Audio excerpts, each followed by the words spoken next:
سبق شروع ہونے سے پہلے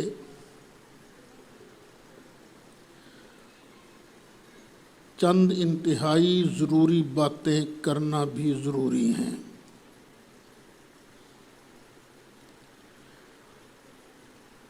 اس لیے کہ ملک کے حالات بڑی تیزی سے بدل رہے ہیں۔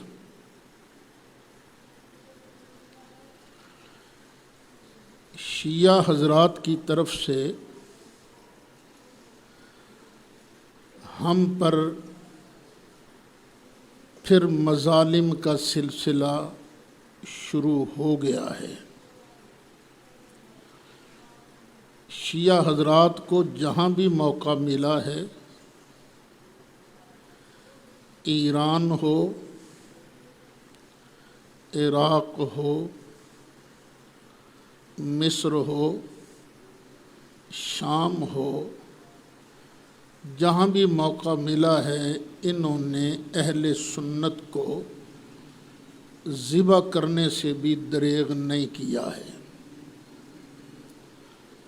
نام رکھتے ہیں محبت اہل بیت کا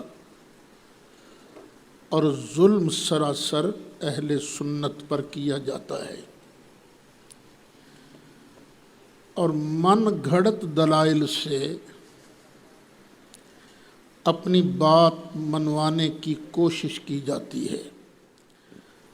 آج مجھے ایک شیعہ حضرات کی پریس کانفرنس دیکھنے کا اتفاق ہوا۔ بڑے زور سے کہہ رہے تھے کہ ہم اہل بیت اطہار کو علیہ السلام ضرور کہیں گے۔ ہمیں کیا تکلیف ہے، کہو۔ ہم تو خود نہیں ایک دوسرے کو کہہ لیتے السلام علیکم، جواب میں وعلیکم السلام۔ سلام تو ہم آپس میں ایک دوسرے کو کرتے ہیں، تو کیا اہل بیت پر سلامتی نازل نہیں ہوگی تو اور کس پر نازل ہونی ہے؟ ہمیں اس سے کوئی اعتراض نہیں، لیکن جو اگلی بات ہے علیہ السلام کہنا، یہ دلیل معصومیت ہے۔ اور پھر ماشاءاللہ جو صاحب پریس کانفرنس کر رہے تھے انہوں نے اس کی دلیل بھی دی۔ میں نے جب وہ سنی دلیل تو کافی دیر تک نہ میں مسکراتا ہی رہا۔ وہ دلیل سن کے آپ بھی ہنسو گے کہ یہ معصوم ہیں۔ کیوں؟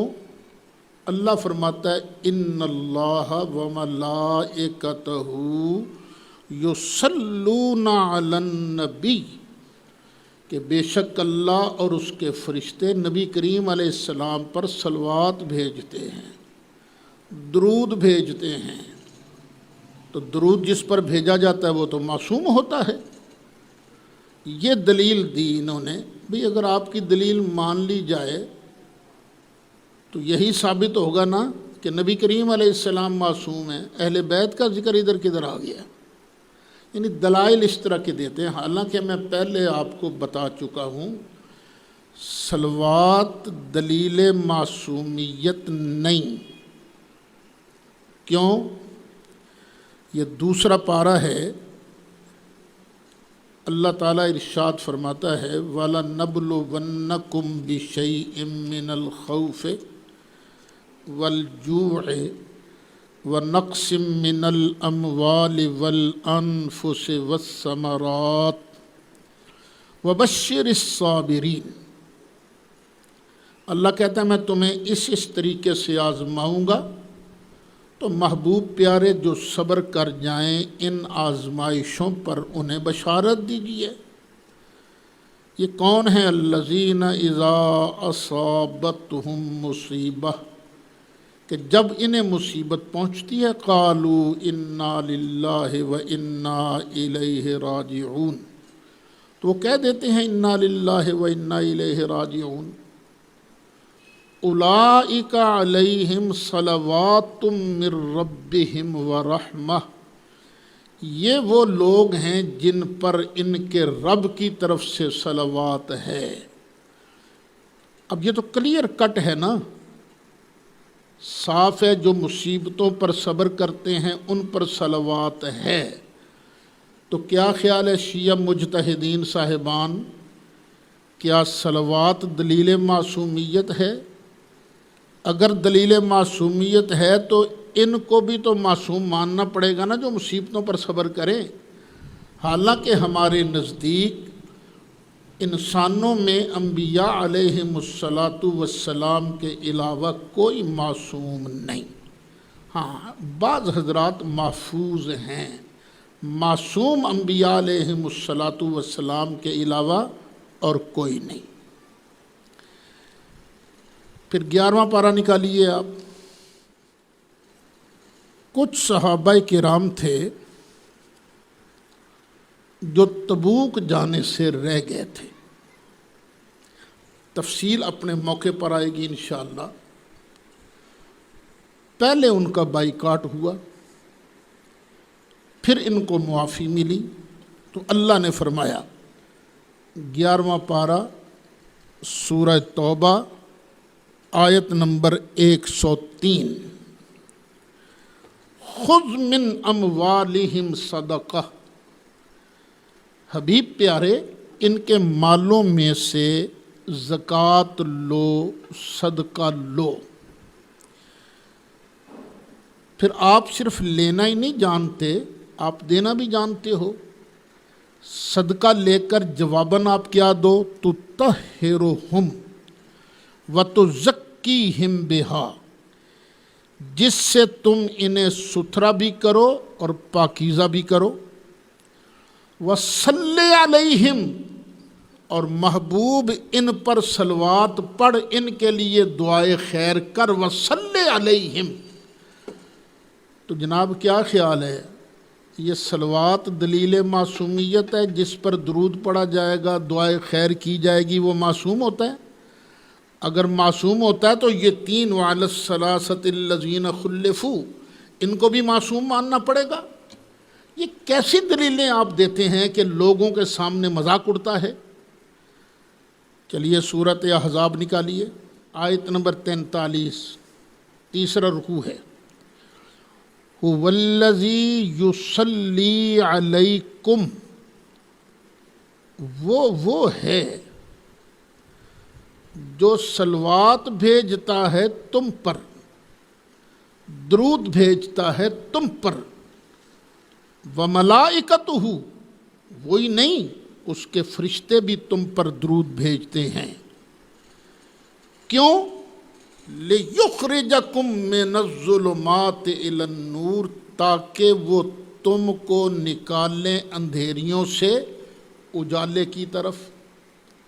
یعنی اللہ اس لیے درود بھیجتا ہے صحابہ تم پر کہ تم پہلے اندھیریوں میں تھے، تو تم اس کی رحمت کی وجہ سے اندھیریوں سے اجالے نور کی طرف چلے جاؤ۔ تو اگر یہ صلوات پڑھنا اللہ کا اور اس کے فرشتوں کا دلیل معصومیت ہے، عصمت کی دلیل ہے، تو پھر تو سارے صحابہ کو معصوم ماننا پڑے گا۔ آپ کے پاس تو کوئی دلیل نہیں۔ آپ کے پاس کون سی دلیل ہے کہ خون رسول پر اللہ صلوات بھیجتا ہے؟ کون سی دلیل ہے آپ کے پاس؟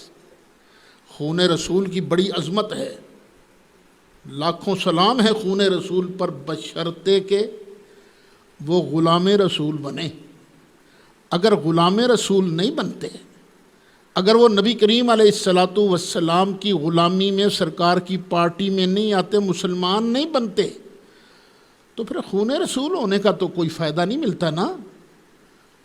ابو لہب کا اور سرکار کا خون کیا تھا؟ عبد المطلب کا خون تھا نا، حضرت عبد المطلب کا سگا بیٹا تھا حضرت عبد المطلب کا، وہ خون رسول ہے، قرابت داری ہے، سگا چچا ہے، لیکن چونکہ وہ نبی کریم علیہ السلام کی غلامی میں نہیں آیا، اس لیے وہ تبت یدا ابی لہب وتب کا حقدار بنا۔ ہاں، سرکار کی غلامی میں کوئی آئے، خون رسول ہو، تو پھر میں کئی بار کہہ چکا ہوں، سرکار کی غلامی کا حق بھی ادا کرے، تو خون رسول ساتھ ہو تو خون رسول کی وجہ سے اس کو قرب الہی کا جمپ لگتا ہے۔ پھر اس کو جمپ لگتا ہے، ان کو زیادہ قرب نصیب ہوتا ہے، لیکن خون رسول ہونا بھی معصومیت کی دلیل نہیں ہے۔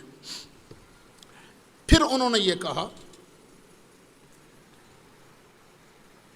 ہم تو ان کو نہیں مانتے خلفائے راشدین، ہم رضی اللہ عنہ نہیں کہیں گے۔ بھی تم کیوں نہیں کہو گے؟ تمہارا قانون چلے گا، تمہارے ابے کا قانون چلے گا کہ تم نے ان کو رضی اللہ عنہ نہیں کہنا، نہیں کہنے دینا؟ قانون کس کا چلے گا؟ پاکستان کے آئین میں درج ہے کہ کوئی قانون کتاب و سنت کے خلاف نہیں بنایا جائے گا۔ ہم قرآن سے پوچھتے ہیں، قرآن تو فرما یہ جو صحابہ کرام ہیں یہ رضوان اللہ علیہم اجمعین ہیں کہ نہیں، رضی اللہ عنہم ہیں کہ نہیں؟ اگر قرآن ان کو رضی اللہ عنہ کہے تو کوئی مائی کا لال، کوئی شیعہ مجتہد، خواہ وہ کتنے ہی اوپر سے سیاسی اثر والے ہوں، ہمیں حضرت ابو بکر صدیق کو رضی اللہ عنہ کہنے سے روک نہیں سکتے۔ کو روک کے تو دکھائے۔ حضرت عمر رضی اللہ عنہ ہیں، حضرت عثمان رضی اللہ عنہ ہیں، حضرت علی رضی اللہ عنہ ہیں، حضرت امیر معاویہ بھی رضی اللہ عنہ ہیں۔ اب قرآن سے پوچھتے ہیں، یہ ہے میرے ہاتھ میں سورۃ مائدہ، 7واں پارہ ہے، سیکنڈ لاسٹ آیت ہے سورت کی۔ قال اللہ، اللہ فرمائے گا، ھذا یوم ینفع الصادقین صدقہم، یہ وہ دن ہے جس میں سچوں کو ان کا سچ نفع دے گا۔ تو صدیق سے بڑھ کے سچا کون ہے؟ ان کو ان کا سچ نفع دے گا۔ لہم جنات تجری من تحتها الانہار، ان کو نفع کیسا دے گا؟ ان کے لیے باغات ہیں جن کے نیچے سے نہریں جاری ہیں، خالدین فیہا ابدا، یہ جنتوں میں ہمیشہ ہمیشہ رہیں گے۔ یہ قرآن ہے، رضی اللہ عنہم ورضوا عنہ، اللہ ان سے راضی اور وہ اللہ سے راضی۔ اور جن سے رضا کا میرا اللہ اعلان کرے، قرآن اعلان کرے، ان سچوں کو ان کا سچ قیامت کے دن نفع دے گا، تو کون ہے ہوئے ہمیں روکنے والا؟ ہمیں روز عربی میں گالیاں سننی پڑتی ہیں۔ شیعہ لوگ 3 مرتبہ اذان دیتے ہیں، 3 مرتبہ، 2 نمازیں جمع کر لیتے ہیں نا، ظہرین، ظہر اثر اور مغربین، مغرب عشاء، اذان 3 بار دیتے ہیں، کسی جگہ 5 مرتبہ بھی دیتے ہوں گے۔ اور اس میں عربی میں ایک گالی دی جاتی ہے صحابہ کرام کو، اشہد ان امیر المؤمنین و امام المتقین وقاتل المشرکین وغیظ المنافقین علی ولی اللہ وصی رسول اللہ وخلیفتہ بلا فصل۔ یہ جو لفظ ہے نا خلیفتہ بلا فصل، یہ عربی زبان میں حضرت ابو بکر کو گالی ہے، حضرت عمر کو گالی ہے، حضرت عثمان کو گالی ہے۔ تم نے اگر اپنی اذان دینی ہے تو اپنی امام بارگاہوں میں اذان دو، لیکن یہ لفظ کہتے وقت سپیکر بند کیا کرو۔ یہ ناقابل برداشت ہو چکا ہے تم جو گالیاں دیتے ہو صحابہ کرام کو۔ میں گواہی دیتا ہوں، جو اذان کی ان کے کلمات ہیں، حضرت علی نبی کریم علیہ السلام کے بلا فصل خلیفہ ہیں، بغیر فاصلے کے۔ اب آپ خود پوچھئے، ان سے بتائیں کہ حضرت علی کا زمانہ خلافت کس تاریخ سے شروع ہوا؟ کوئی مائی کا لال جو بتا سکے، ادھر سرکار کا وصال ہوا، ادھر حضرت علی کا دور خلافت شروع ہو گیا؟ کوئی نہیں مانے گا۔ حضرت علی کا دور خلافت شروع ہوتا ہے حضرت عثمان غنی کے بعد سے، جب حضرت علی یہ مرتضیٰ کے ہاتھ پر شورا نے بیعت کی، اس کے بعد حضرت علی کا دور خلافت شروع ہوا۔ تو تم جب کہتے ہو حضرت علی نبی کریم علیہ السلام کے بغیر فاصلہ کے خلیفہ ہیں، تو پھر ابو بکر کو تو غاصب کہا نا تم نے، عمر کو تو غاصب کہا نا، عثمان کو تو غاصب کہا نا۔ خدا کے لیے میں حکومت سے اپیل کرتا ہوں ان کی اذان پر پابندی لگائی جائے، اور اگر دینی ہے انہوں نے اذان تو دیں، لیکن کم از کم لاؤڈ سپیکر پر یہ کلمات بلند نہ کیے جائیں۔ کیوں؟ اس لیے کہ ہم مسلمانوں، ہم اہل سنت و جماعت کے دل کو تکلیف پہنچتی ہے، صحابہ کرام کی توہین ہوتی ہے۔ تو قرآن سے پتہ چلا اللہ تعالیٰ نے رضی اللہ عنہم کی ڈگری ان صحابہ کے لیے جاری کر دی ہے۔ دوسری آیت لیجئے، وعد اللہ المؤمنین والمؤمنات، وعدہ دے دیا ہے اللہ نے مومن مردوں کو، مومن عورتوں کو، جنات باغات کا، تجری من تحتها الانہار، جن کے نیچے سے نہریں جاری ہیں۔ یہ 10واں پارہ ہے، سورہ توبہ ہے، آیت نمبر 72 ہے۔ اللہ نے مومن مردوں، مومن عورتوں کو جنتوں کا وعدہ دیا ہے جن کے نیچے سے نہریں جاری ہیں، خالدین فیہا، وہ اس میں ہمیشہ رہیں گے، ومساکن طیبہ، صاف ستھرے مکانات کا وعدہ دیا ہے اللہ نے، صاف ستھرے مکانات کا۔ آج کئی مکانات یہاں دیکھنے کا اتفاق ہوتا ہے، بڑی وسیع جگہ جی، میں ایک جگہ گیا، وہ مکان کتنے مرلے چاہتے 4 کنال چ مکان ہے جی، 4 کنال کا مکان، بڑا صاف ستھرا، لیکن آخر بوسیدہ ہو کے گر جائے گا۔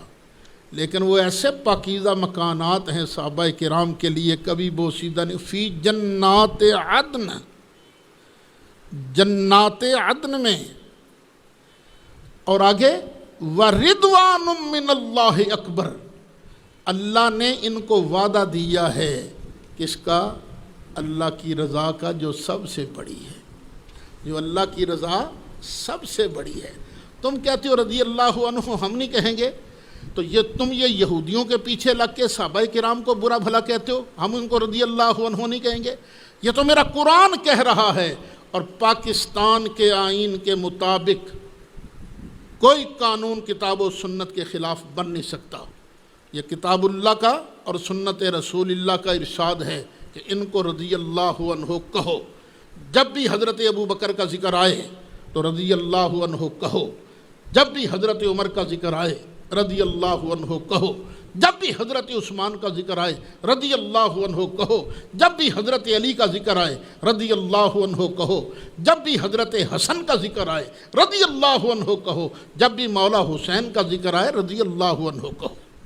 پتہ نہیں کہاں سے علم کے دعوے دار آ جاتے ہیں جی ہمارے پاس بڑا علم ہے، سنیوں کو تو پتہ ہی کچھ نہیں ہے۔ اصل چیز کتاب اللہ ہے، اور آپ اس لیے اعتراض کر رہے ہو شیعہ صاحبان کہ آپ کا قرآن پر ایمان نہیں ہے۔ میں پھر کہہ رہا ہوں شیعہ صاحبان، اگر آپ کا قرآن پر ایمان ہوتا تو کبھی رضی اللہ عنہ کی مخالفت نہ کرتے۔ کیا آپ کی کتابوں میں نہیں لکھا اما اعتقاد و مشائخنا فَأَنَّ هَذَا الْقُرْآنَ مُحَرَّفٌ مُغَيَّرٌ مُبَدَّلٌ؟ کہ آپ کی کتابوں میں نہیں لکھا کہ صحابہ کرام نے قرآن کے اندر گڑبڑ کر دی ہے، کئی آیتیں نکال دی ہیں، کئی آیتیں اپنی طرف سے بنا کے داخل کر دی ہیں؟ آپ کا تو ایمان ہی نہیں ہے، اور ہاتھ ڈالتے ہو اہل سنت و جماعت پر، گالیاں بکتے ہو حضرت ابو بکر صدیق رضی اللہ عنہ کو۔ ایسا نہ کرو، پاکستان کا منتبہ نہ کرو۔ اب سورہ توبہ ہے، آیت نمبر ہے پوری 100۔ والسابقون الاولون من المہاجرین والانصار، خواہ مہاجر ہیں خواہ انصار، ان میں سے جس نے بھی سبقت کی، جو بھی پہلے ایمان لایا وہ بھی، والذین اتبعوہم بإحسان، اور وہ لوگ جنہوں نے بھلائی کے ساتھ ان کی اتباع کی، ان کے پیروکار بنے۔ میرا مالک فرماتا ہے رضی اللہ عنہم ورضوا عنہ، اللہ بھی ان سے راضی اور یہ بھی اللہ سے راضی۔ تو کہاں کہاں سے کاٹو گے یہ رضی اللہ عنہم؟ یہ تو قرآن فرما رہا ہے، اور قرآن روایت بالمعنی نہیں ہے، یہ روایت باللفظ ہے، احادیث میں ہوتا ہے، روایت بالمعنی ہوتی ہیں، ان میں ضعیف حدیثیں بھی ہوتی ہیں، لیکن قرآن کا ایک ایک لفظ وہ ہے جو اللہ نے جبریل کو بتایا اور جبریل علیہ السلام نے قلب مصطفیٰ علیہ السلام پر نازل فرمایا۔ اور سنو آیت، یہ 16واں پارہ ہے، سورہ مریم ہے۔ حضرت سیدنا زکریا علیہ السلام اپنے رب سے مانگ رہے ہیں دعا۔ آیت نمبر 6، آیت نمبر 6، یا رسونی، یا اللہ مجھے بیٹا دے جو میرا وارث ہو، صرف میرا ہی نہیں، وَيَارِثُ مِنْ آلِ یعقوبہ، اور یعقوب علیہ السلام کی بعض اولاد کا وارث ہو۔ بیٹا تو پہلے ہی وارث ہوتا ہے، یہ دعا کیوں مانگی جا رہی ہے؟ یا اللہ مجھے ایسا بیٹا دے جو میرا وارث ہو۔ پتہ چلا وارث نبیوں کا مال والا نہیں ہوتا، وارث ہوتا ہے علم والا، علم والا، جو میرے پاس علم ہے، جو میرے پاس نبوت وراثت چلی آ رہی نا اوپر سے، یا اللہ ایسا ہو۔ وَاجْعَلْهُ رَبِّ رَضِيًّا، اور یا اللہ تو اس کو پسندیدہ بنا دے، اے میرے رب اس کو رضی بنا دے، پسندیدہ۔ تو جب نبی دعا مانگ رہا ہے پسندیدہ کی، تو جن کے لیے اللہ پسندیدگی کا کھل کر اعلان کر رہا ہے ان کے بارے تم رضی اللہ عنہ کہنے سے کیوں چڑھتے ہو؟ کیوں تم کہتے ہو کہ ہم نہیں ہونے دیں گے؟ تیرے باپ کا پاکستان ہے، پاکستان اہل سنت و جماعت کا ہے۔ دیکھو قانون بننے کے دو طریقے ہیں، ایک تو وہ طریقہ ہے کہ جو آئین کے اندر درج ہے کہ کوئی قانون کتاب و سنت کے خلاف نہیں بنایا جائے گا، اور دوسرا قانون بنتا ہے اکثریت کی بنیاد پر۔ ایسے ہی ہے نا، پرائم منسٹر بنتا ہے اکثریت کی بنیاد پر، اسمبلی میں بحث ہوتی ہے، قانون بنتا ہے، پاس کب ہوتا ہے؟ اکثریت کی بنیاد پر۔ کیا خیال ہے کیوں شیعہ صاحبان ووٹنگ نہ کرا لیں اس بات پر؟ پاکستان میں ابو بکر کو رضی اللہ عنہ کہنے والے زیادہ ہیں یا گالیاں دینے والے زیادہ ہیں؟ کرا لیں ووٹنگ آؤ اس پر۔ حضرت ابو بکر صدیق، حضرت عمر فاروق، حضرت عثمان غنی، حضرت علی مرتضیٰ، ان صحابہ کرام کو رضی اللہ عنہ کہنے والے زیادہ ہیں، تم منہ سے مخالفت کر سکتے ہو؟ میں نے ایک مرتبہ کہا تھا، میں صدارت کر رہا تھا یہ نڑ والا چوک کے اندر، اس میں موجود کون کون لوگ تھے؟ حضرت مولانا عبدالستار خان نیازی، کوثر نیازی، چودھری شجاعت حسین، نوابزادہ نصر اللہ خان،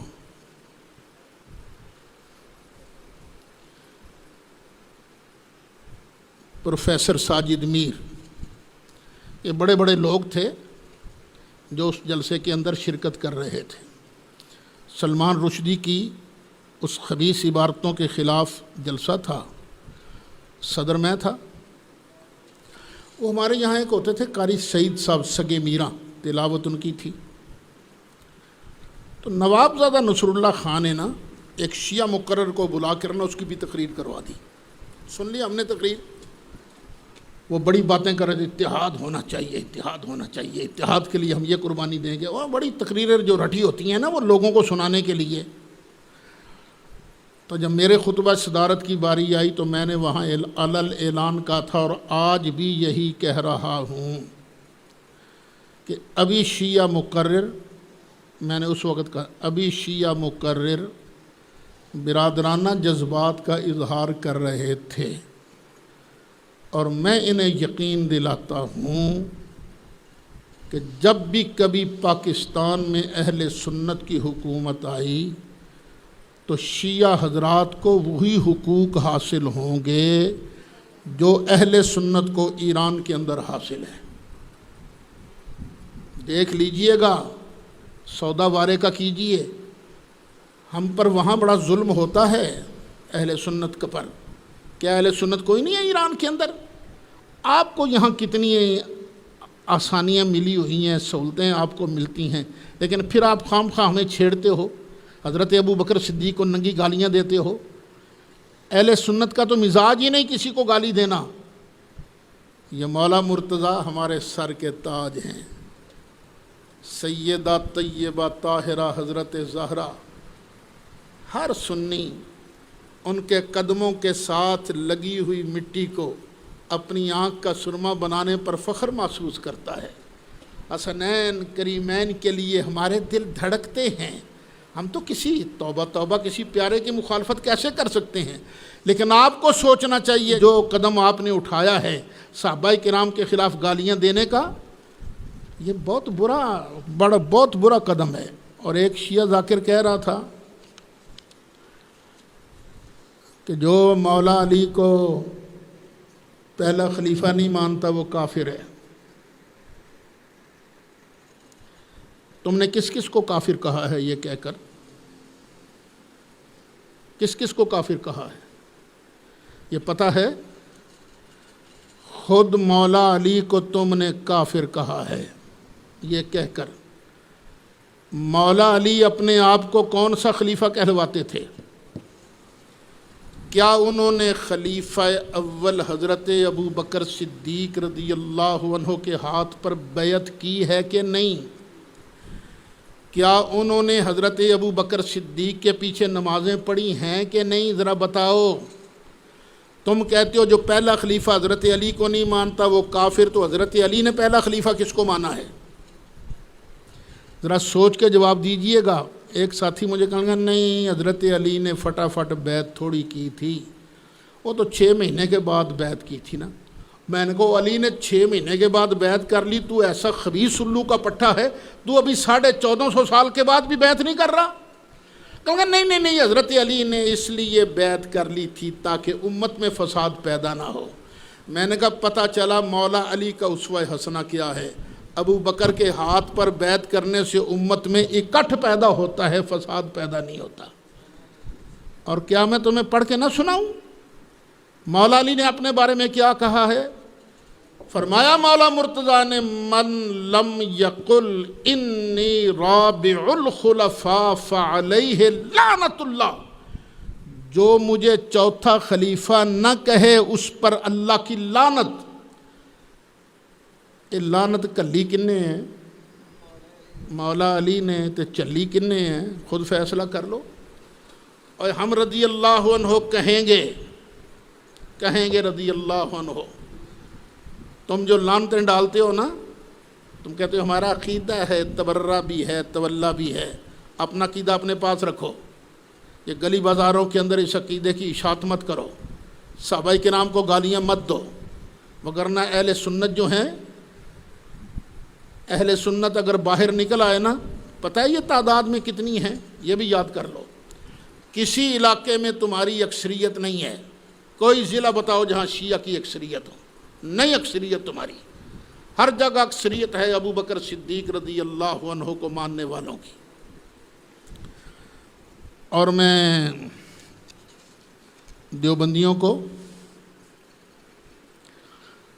اہل حدیثوں کو بھی دعوت دیتا ہوں، خدا کے لیے میری بات مان لو۔ جو میں کہتا ہوں نا، او اتحاد کرے اصولوں کی بنیاد پر، منڈا نہیں پانا، اصولوں کی بنیاد پر آؤ نا، اتحاد کرے تاکہ پاکستان میں فتنے کم سے کم ہوں۔ ایک اور آیت بھی سن لیجئے، 16واں پارہ ہے، سورہ طٰہٰ ہے، آیت نمبر 109 ہے۔ یومئذ لا تنفع الشفاعہ، قیامت کے دن کسی کی شفاعت نفع نہیں دے گی، الا مگر من اذن لہ الرحمن، جس کو رب رحمان نے اذن دیا ہوگا اس کی شفاعت نفع دے گی۔ اگلے الفاظ ہیں وَرَضِيَ لَهُ قَوْلًا، اور اس سے راضی ہوا ہوگا جس کی بات کو اللہ نے پسند کیا ہوگا۔ اب تم کہتے ہو ابو بکر کو رضی اللہ نہیں کہنا، اللہ تو کہتا ہے میں کہہ رہا ہوں، اور اللہ ابو بکر صدیق کی بات اللہ کو پسند ہے، ابو بکر کی شفاعت اللہ قبول کرے گا، عمر کی شفاعت اللہ قبول کرے گا، عثمان کی شفاعت اللہ قبول کرے گا، علی کی شفاعت اللہ قبول کرے گا، سعد کی شفاعت اللہ قبول کرے گا، حضرت عبد الرحمن بن عوف کی شفاعت میرا مالک قبول کرے گا، حضرت عبید اللہ ابن جراح العامری ان کی شفاعت اللہ قبول کرے گا، عشرہ مبشرہ ان کی شفاعت میرا مالک قبول فرمائے گا۔ رب کا اعلان ہے، کیوں؟ وَرَضِيَ لَهُ قَوْلًا، اور ان کے لیے رضی اللہ عنہم ورضوا عنہ۔ اور تمہارے حصے میں کیا آئے گا؟ تمہارے حصے میں مولا علی بھی دیکھ لینا، تمہیں منہ نہیں لگائیں گے۔ مولا علی کہیں گے جو میرے ابو بکر کا نہیں، جو میرے عمر کا نہیں، جو میرے عثمان کا نہیں، وہ میرا بھی کیا لگتا ہے؟ تم کہتے ہو رضی اللہ عنہ نہیں کہنا؟ تو وہ جو یہ 26واں پارہ ہے سورہ فتح ہے، آیت نمبر 18 ہے۔ اللہ فرماتا لقد رضی اللہ عن المؤمنین اذ یبایعونک تحت الشجرہ، محبوب جب درخت کے نیچے تیرے ہاتھ پر لوگ بیعت کر رہے تھے نا ایمان والے، اللہ ان سے راضی ہو گیا ہے۔ درخت کے نیچے بیعت کی ہے ابو بکر صدیق نے، درخت کے نیچے بیعت کی ہے عمر فاروق نے، درخت کے نیچے بیعت کی ہے عثمان غنی نے، درخت کے نیچے بیعت کی ہے حضرت عثمان کی بیعت تو سبحان اللہ سرکار نے فرمایا تھا یہ ہاتھ میرے عثمان کا ہے اور یہ ہاتھ میں مصطفیٰ کا ہے، اب میں عثمان کی طرف سے بیعت لے رہا ہوں۔ حضرت عثمان کی بیعت شان والی، علی نے بیعت کی تو اللہ ان سب سے راضی ہو گیا۔ جس سے اللہ راضی ہوا ہے اسی کی شفاعت اللہ تعالیٰ قیامت کے دن قبول فرمائے گا۔ پھر انہوں نے ایک تو عقیدہ عصمت کو چھیڑا انہوں نے، پھر شیعہ حضرات کا عقیدہ یہ ہے کہ سارے نبی نیچے ہیں، ہمارا امام نبیوں کے مرتبے سے اونچا ہے، مرتبہ امامت مرتبہ نبوت سے بالا تر ہے، مرتبہ خاتمیت سے ذرہ سا کم، مرتبہ نبوت سے اونچا۔ اور پھر یہ بھی کہتے ہیں کہ امام ہوتا ہے منصوص من اللہ۔ چلیے ہمیں آپ کا چیلنج قبول ہے۔ آپ نے کہا ہے نا کہ ہمارے 12 امام ہیں اور یہ سارے کے سارے منصوص من اللہ ہیں۔ 11 اماموں کے لیے دلیل کا مطالبہ ہم موقوف کرتے ہیں۔ پہلے امام حضرت سیدنا علی مرتضی کرم اللہ تعالی وجہ الکریم کے لیے ایک دلیل دیجئے، ایک قرآن کے اندر صاف موجود ہو، اللہ تعالیٰ نص کر رہا ہو، ان علی خلیفۃ رسولی بعدہ بلا فصل، دکھا دیجئے، ایک آیت دکھا دیجئے۔ 1 کروڑ روپیہ نقد انعام دوں گا، 1 کروڑ روپیہ، 1 کروڑ۔ چلو اگر قرآن میں سے نہیں دکھا سکتے تو حدیث قدسی دکھاؤ، منصوص من اللہ ہے نا، تو منصوص من اللہ کے لیے دلیل بھی یہی دینی ہوگی، یہ نہیں کہ من کنت مولا فہذا علی مولا، یہ نص قطعی ہے کوئی، منصوص من اللہ کے لیے۔ اور یہ دلیل جو ہے دلیل امامت نہیں، دلیل خلافت نہیں، دلیل محبت ہے۔ میرا پیارا بیٹا ہے حافظ غلام حسین، اس نے پورا کلپ اس پر دیا ہے، نہیں تسلی تو اس کو جا کر سن لو۔